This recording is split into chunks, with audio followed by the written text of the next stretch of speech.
Hi everyone, this is Connor and this is a video series on understanding health, wellness and well-being, where we aim to define these words accurately, understand why they're different and see the connections and correlations between health, wellness and well-being.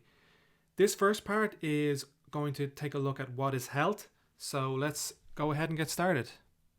Now for each of these terms I've gone to three primary sources in an attempt to establish the clearest definitions possible.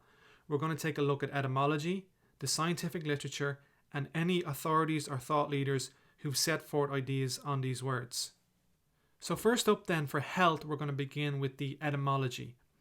I have a table here. On the left hand side we're going to have the family tree of the English language, beginning all the way back with a Proto-Indo-European, and we're going to go all the way up to modern English.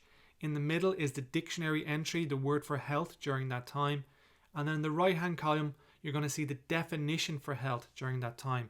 So taking a quick look at these words, we're going to begin here in the left hand column at the top. Proto-Indo-European, we have our word for health, and the definition for health was whole, uninjured, of good omen. Next we have Proto-Germanic, word for health, definition entire, complete, sound, whole, unbroken, intact. Moving on then to Old English, word for health, definition wholeness, a being whole, sound or well. Into Middle English, word for health, prosperity, happiness, welfare, preservation, safety, a toast to prosperity. Now in the next two slides we're going to move into modern definitions of health, and you'll notice a distinct change in how the word has been defined. Let's start off with early modern English. The dictionary entry is health, the same word that we use today. And the definition, you might see it's a little bit different. Freedom from bodily pain or sickness, welfare of mind, purity, goodness. Then we're going to go ahead and move up to modern day definitions of health. And I've chosen just three dictionary entries here. We've got Oxford English Dictionary, definition of health, the state of being free from illness or injury. Merriam-Webster Dictionary, definition of health, the condition of being sound in body, mind or spirit, especially freedom from physical disease or pain. And finally, Collins Dictionary, definition of health, a person's health is the condition of their body and the extent to which it is free from illness or is able to resist illness. The next thing we have here then is a table that summarizes all of those definitions to see can we get any insight, any perspective on how this word health has changed over time. So on the left hand side here column we have, beginning with Proto-Indo-European, which is 6,500 years ago, all the way up to Middle English, just over 500 years ago. The definitions of health are more towards positive, moving towards a positive outcomes. Some examples being whole, of good omen, entire, complete, sound, intact, wholeness, a being whole, well, prosperity, happiness, welfare, preservation, safety, a toast to prosperity. Moving over to the right hand column, beginning with early modern English in the 16th century all the way up to the modern day today, the definition of health has changed to become something defined more moving away from negative outcomes. Examples being freedom from bodily pain or sickness, the state of being free from illness or injury, freedom from physical disease or pain, free from illness or is able to resist illness. Now this change is something we'll explore more as we continue, but for now that's a decent summary on the etymology of health. So let's move on to our next source of information, which is going to be taking a look at the scientific literature on what is health. Now the first point here is going to surprise a lot of people, but when you actually go into the research, there is no scientific metrics of health. The only area of science which has any metrics of health is in medicine. And medical research is all disease focused and defines health as the absence of disease. A good place to take a look if you're more interested in this is an article called What is Health in the Journal of Microbial Biotechnology 2013 Brosseau. That's going to give you a nice little introduction to this topic and some of the research and some of the ideas of this author, just to give you an insight into that. Following up on this premise, here is an example of how medicine defines health. using blood pressure as an example. I've gone to the American Heart Association and downloaded their blood pressure categories chart. And as you can see here on the left hand side, we have the categorization. In the middle, we have the systolic blood pressure. And on the right hand column, we have the diastolic blood pressure. So taking a look at this, let's just take a look at the top part of this categorization, which is called normal. If we just look at the middle column here called systolic, normal is considered less than 120. Next down we have elevated, which is considered between 120 and 129. Then we have hypertension stage 1 between 130 and 139. Next we have hypertension stage 2, which is 140 or higher. Finally we have hypertensive crisis higher than 180. So what this chart does is it is a categorization of disease. We have one state of health, which in this case is called normal, and then we have 4 different stages of or states of disease. And this is just an example. If you look at all biomarkers, or for basically all biomarkers, they are all defined in a similar manner, where there are no categories for, let's say, for example, better health or optimal health. There's just one category for health, and it's usually called either normal or healthy, and it is defined as the absence of disease, and that is the only definition that we get from the medical literature. Now we're going to move on to our last source of information, which is authorities and thought leaders. And in this section, I've chosen to highlight this statement from the World Health Organization.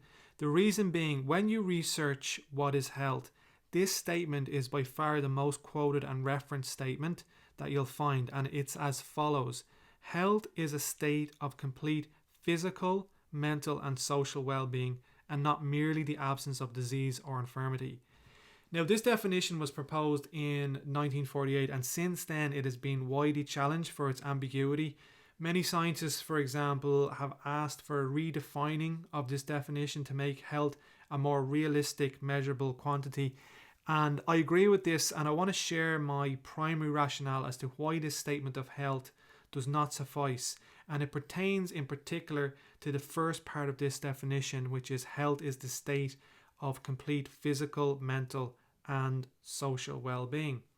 Now, there are a few problems with this statement, the main one being that it contains the word well-being, which in itself needs defining. And when we look at definitions of well-being, they all contain references back to health.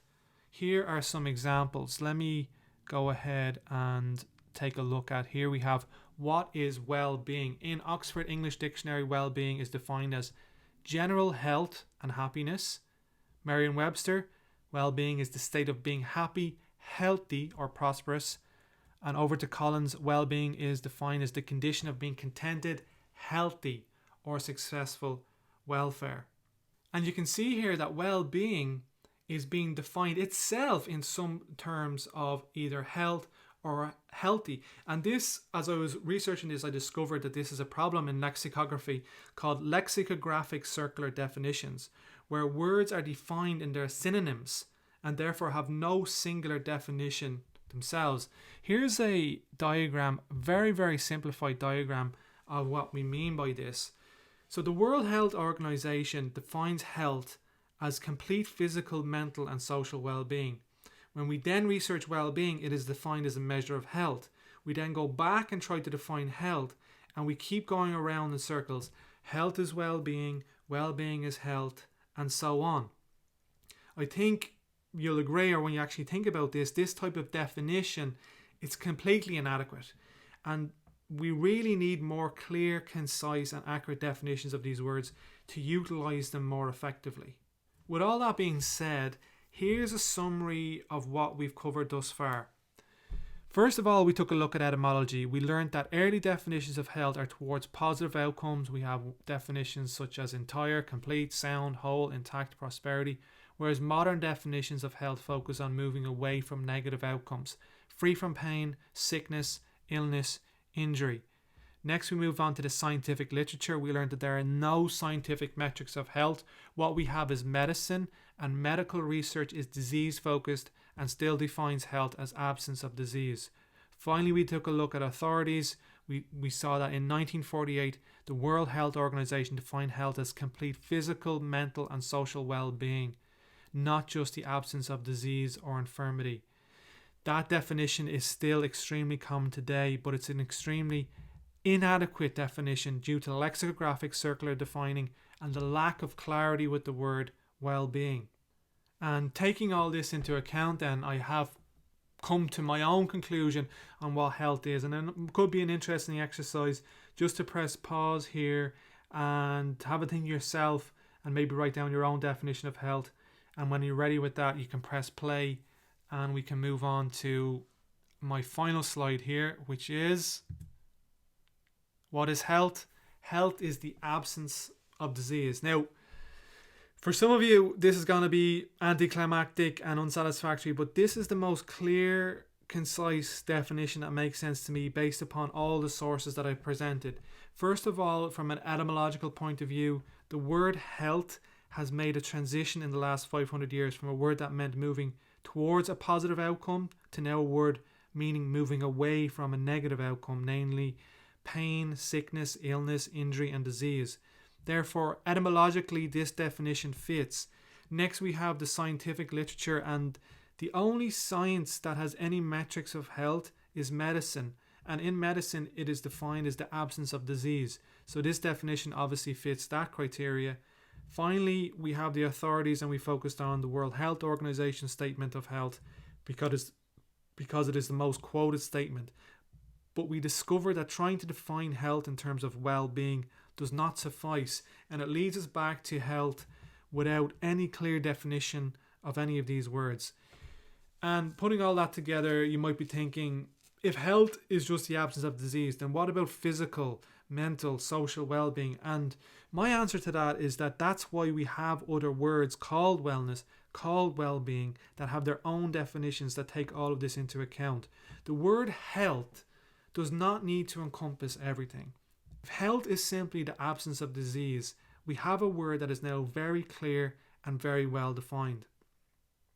And to learn more about that and to see how health relates to both wellness and well-being, please join me for part 2 of this series, where we take a look at what is wellness. So until then, take care, and I'll talk to you soon.